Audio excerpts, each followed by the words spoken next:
Salut les amis, c'est Skyhook. On se retrouve aujourd'hui pour une vidéo un tout petit peu particulière, très courte je pense.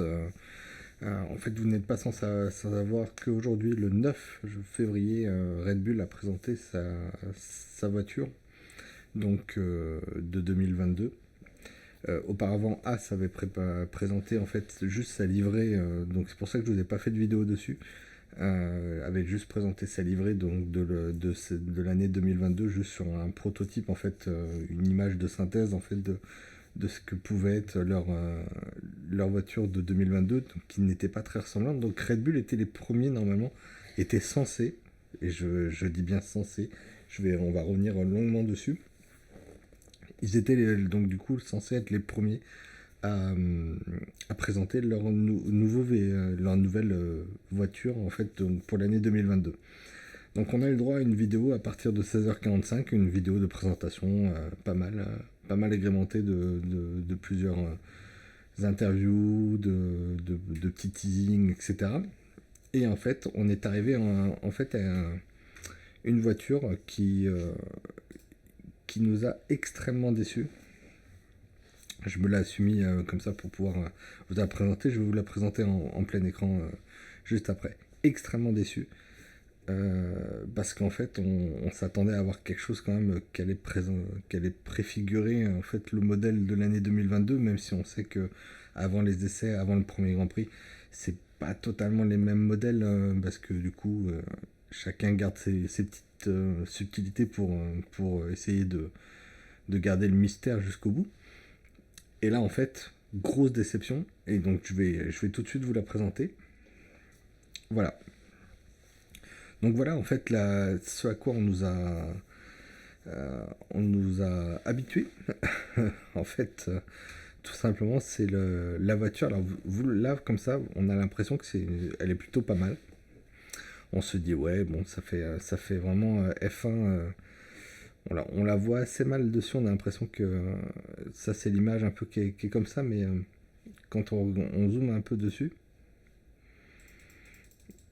donc on voit en fait ici, juste ici, en fait les carénages de roues donc, qui sont au-dessus, et on voit cet aileron proéminent avec là aussi des carénages pour canaliser l'air vers les roues et non rejeter l'air le plus loin possible sur les autres. Les autres, donc du coup pour moins perturber l'aérodynamisme de la voiture. Donc quand on regarde comme ça on dit ouais bah donc du coup c'est une F1 moderne. Et ben non, et bien non, parce que c'était sans compter sur l'ingéniosité Red Bull. Hop, voilà pourquoi. Donc vous avez à gauche le modèle de la FOM donc qui a été présenté l'année dernière. Et vous avez la Red Bull qui a été présentée. Vous trouvez pas qu'il y ait un petit peu de similitude quand même? Donc certes, alors après, la photo est pas forcément la meilleure. La photo, tout dépend comment elle a été prise. Mais en tout cas, on a l'impression que là, le nez est énorme, alors que pas du tout. Il est peut-être un peu plus proéminent que celui-là, mais c'est pas non plus un nez de limousine, hein. Mais en fait, on se rend compte qu'il y a beaucoup de similitudes entre ces deux photos. Donc en fait, que ce soit sur la prise d'air ici et ici, sur l'aileron arrière qui est exactement le même, on le voit là sur une autre vue, la prise d'air qu'on voit aussi un petit peu ici. Et ça c'était voilà la vidéo de présentation un petit peu pour montrer la genèse de la voiture. Et là on voit quand même assez bien. Donc il y a une grosse similitude entre les deux. Donc ça c'est un petit peu dommage. On se rend compte qu'en fait Red Bull n'a pas voulu sortir trop en avance son véhicule et ils en gardent un petit peu sous le pied. Ceci étant, on peut quand même déjà voir certaines choses. Alors je pense que la suspension va certainement évoluer. Je pense que ça va être le gros du travail, va être au niveau des suspensions. Il y a deux types de suspension, à tirant et je crois de mémoire, et à poussoir de mémoire. Donc on voit quand même qu'il y a des grosses similitudes. Le nez, à mon avis, va être retravaillé. La partie avant va être retravaillée. La partie certainement arrière aussi. Connaissant Adrian Newey, qui est quand même l'ingénieur, le designer quand même des monoplaces chez Red Bull depuis pas mal de temps, qui est je pense, l'un des meilleurs designers, si ce n'est le meilleur designer en F1.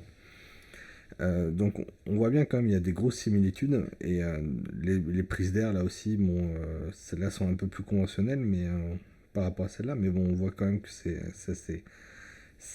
quand même assez ressemblant.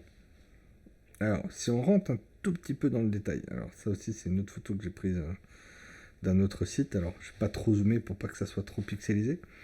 On voit quand même un gros travail qui a été fait en fait sur le capot moteur, hein, mais pareil, ces entrées d'air qu'on voit très très bien sur le prototype. Euh, bon, moi pour moi, enfin, je suis un peu, j'ai été comme beaucoup de personnes, j'ai été déçu quand j'ai vu la Red Bull. Je me suis dit, mais en fait, qu'est-ce qu'ils ont fait? En fait, plus je la détaille avec vous, plus je me rends compte qu'il y a quelques, quand même, il y a quelques différences. On voit donc cette espèce d'aileron qui est assez bizarre. Avant, on était habitué à avoir des ailerons à fin avec deux montants tout droits et donc les lamelles qui reposaient sur ces ailerons qui permettaient d'actionner le DRS. Là, on voit que le DRS va être actionné en fait par ce montant central. Euh, on va essayer de voir, je sais pas si on le voit bien, voilà, le montant central qui est là, et donc on le voit ici, je sais pas si vous allez pouvoir voir, mais on voit que ça reste du prototype, parce que là en fait le DRS, en fait il est pas amovible, il est d'un seul tenant, alors que du coup cette partie là quand même va bouger, notamment pour le DRS. Donc c'est pour ça, c'est en ça qu'on voit que ce serait juste un prototype et que ce n'est pas le modèle final.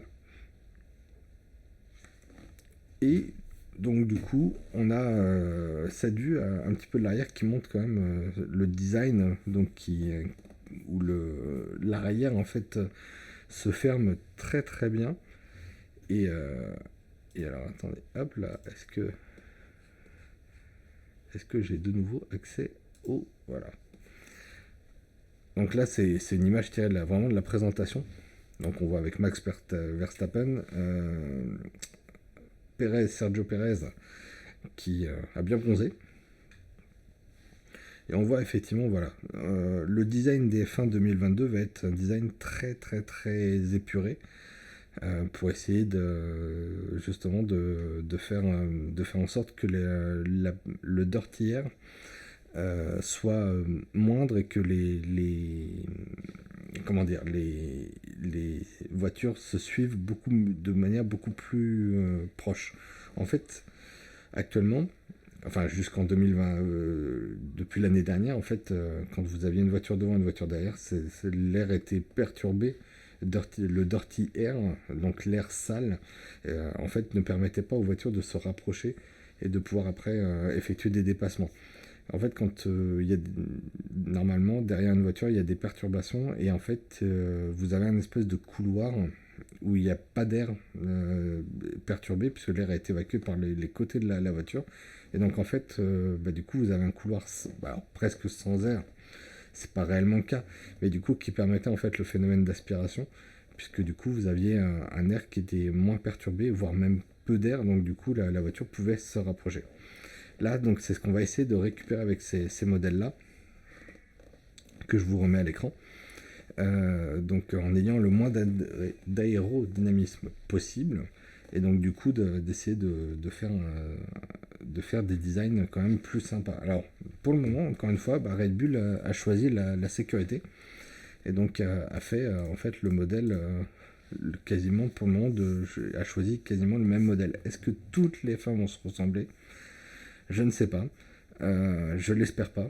On verra avec les présentations. Je crois qu'il y a Aston Martin très bientôt. Mais je ne vais pas vous les faire toutes. Là, je voulais vraiment vous le faire parce que Red Bull, c'est l'écurie où il y a Max Verstappen qui est champion en titre, champion du monde en titre.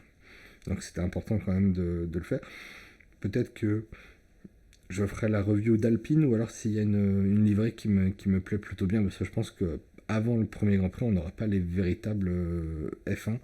Et Christian Horner, le patron de Red Bull, le directeur d'équipe de Red Bull, a confirmé en fait que la Red Bull que l'on voit à l'écran est juste un prototype et qu'elle évoluerait sans arrêt au cours de l'année 2022. Donc je pense qu'ils ont envie de conserver leur titre pilote et surtout d'aller chercher leur titre constructeur.